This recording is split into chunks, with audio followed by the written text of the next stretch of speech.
Olá, bem-vindos mais a um filme da série de português fácil e descomplicada. Hoje a gente vai continuar aquela nova série que eu falei, que eu lancei, né? A gente já tem um vídeo sobre siglas e agora é um videozinho que eu queria falar sobre onomatopeia.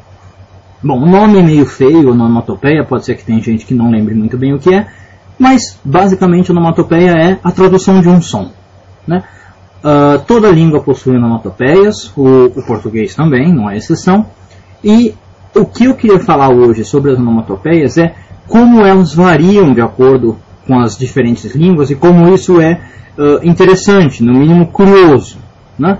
Então, por exemplo, eu vou dar alguns exemplos. Vamos lá.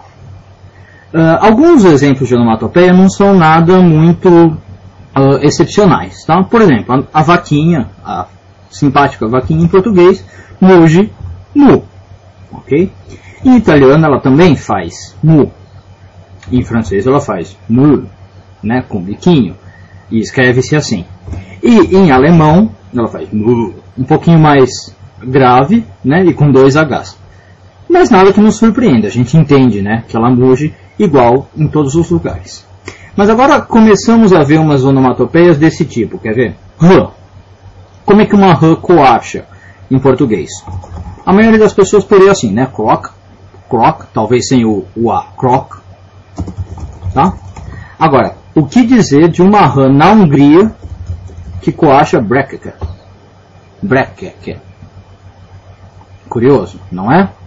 Ou ainda o nosso porquinho, ó. Nosso porquinho faz oink, oink, certo?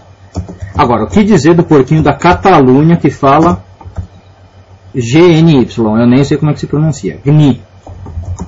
O porquinho da Catalunha fala GNI. Esse brekkeke, deixa eu pôr aqui só para não esquecer, da Hungria. Então, você vê que tem algumas coisas aí raras, né? E até interessantes. Aliás, tem algumas diferenças dentro do próprio português. Quer ver? A galinha, por exemplo. Em português do Brasil, a gente diria que a galinha faz cocoricó, né? O cacarejo da galinha, cocoricó. Agora em Portugal já não é cocoricó. Em Portugal a galinha cacareja cró, cró. Cró, cró.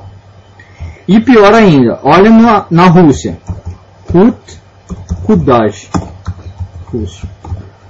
Ou seja, na Rússia a galinha cacareja kut, kudaj. Ou kut, kudai. Eu não sei se esse J é um I aí. É, estranho, né? E ainda o que falar do cavalo alemão, desculpe, do cavalo inglês que relincha assim, nij, nem sei como se pronuncia também, nij, deve ser alguma coisa assim, né? Como o cavalo relincha na Inglaterra. Bom, qual é a história, né? Qual é a moral da história? Tem duas conclusões possíveis. Ou a gente vai achar que um cavalo alemão vai ter dificuldade para falar com um cavalo português, ou o que a gente quer dizer aqui é que a língua que a gente fala interfere no modo como a gente ouve os nossos sons, né? Claro que é essa a segunda opção, né? Não é que o cavalo da Alemanha vai ter dificuldade de falar com o cavalo daqui. O que significa é que a nossa língua define a maneira como a gente ouve os sons. Então, se ela define a maneira como a gente ouve os sons, ela também define um monte de outras coisas que às vezes a gente não está nem ciente disso, né? Na verdade, falando linguisticamente, o que se diz hoje é que a língua faz uma diferença em todo o modo como a gente percebe o mundo, não só os sons, tá? A língua faz diferença no modo como a gente vê o mundo, como a gente sente o mundo, como a gente ouve o mundo, como a gente se relaciona com o mundo, tá?